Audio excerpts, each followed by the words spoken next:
దేవుని పరిశుద్ధ నామమునకు మహిమ కలుగునుగాక. ప్రియులారా, ప్రభునామన మీ అందరికీ వందనాలు. దేవుని వాక్యము ధ్యానిందాము.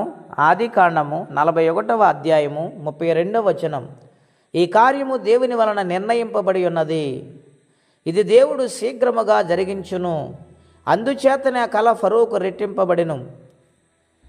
ప్రియమైన దేవుని బిడ్డలారా, ఈ ఉదయకాల సమయంలో పరిశుద్ధాత్మ దేవుడు మనందరితో మాట్లాడుచున్నారు. నాటి కాలములో ఐగుప్తు దేశములో ఫరో ఏలుబడి చేస్తూ ఉన్నాడు.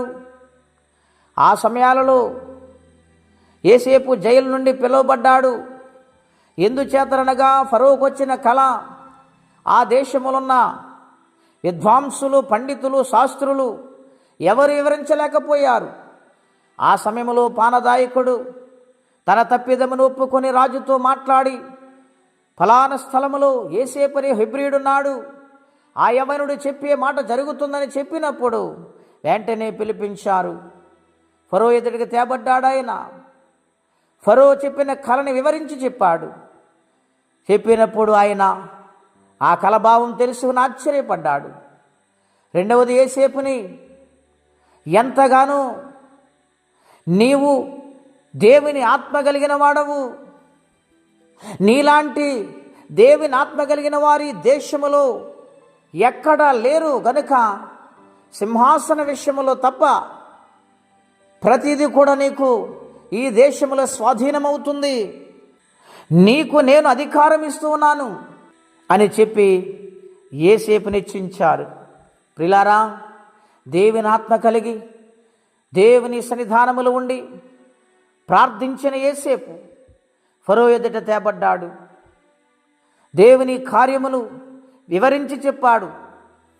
అక్కడంటూ ఉన్నాడు, ప్రియులారా 32వ వచనంలో, ఈ కార్యము దేవుని వలన నిర్ణయింపబడి ఉన్నది. అవును ప్రియులారా, దేవుడు నిర్ణయించింది ఖచ్చితంగా జరిగి తీరుతుంది. ఇది దేవుడు శీఘ్రముగా జరిగించనని మాట్లాడుతూ వచ్చారు. ప్రియమైన దేవుని బిడ్డలారా, దైవ నిర్ణయం తెలుసుకొనగలిగిన, దైవాత్మ కలిగిన యోసేపు ఎంత ప్రార్థనాపరుడై ఉంటాడు, ఎంత విధేయుడై ఉంటాడు.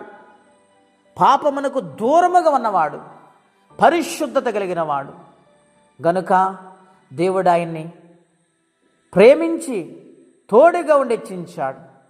మన జీవితాల్లో కూడా దేవుడు ఖచ్చితంగా మనం ఆ విధముగా భక్తి జీవితములో, జీవిత విధానములో యథార్థముగా ప్రవర్తించి దేవుని ఆత్మను సంపాదించుకొని పరిశుద్ధాత్మను నడిచినప్పుడు మనలను కూడా దేవుడు ఆ విధముగా ఆశీర్వదిస్తారు. అటువంటి దీవెన పొందుకోవాలంటే నమ్మకమైన బిడ్డలుగా మనం ఉండాలి. అప్పుడే దేవుడు మనకు తోడై ఉంటారు. ఏ కష్టములు, శ్రమలు, ఇబ్బందులు ఉన్నా దేవుడు విడిచిపెట్టేవాడు కాడండి. ఆయన వైపు చూడండి. యోసేపుని విడిపించి ఫరో ఎదుటికి తెచ్చిన దేవుడు ఈ రోజున మన సమస్యలను విడిపించి మనల్ని సన్నిధానములు దీవించటానికి ఇష్టపడుతున్నాడు. గనుక దేవునికి మన హృదయాన్ని సమర్పించుకొని, మన జీవితాన్ని సమర్పించుకొని దేవుని కొరకు బ్రతుకుదాం. అట్టి కృపా తీర్మానం పరిశుద్ధాత్మదేవుడు మనందరికీ దయచేయునుగాక. ప్రార్థనండి. అత్యంత కృప కలిగిన దేవా, మహోన్నతమైన మీ నామం కొరకే వందనాలు.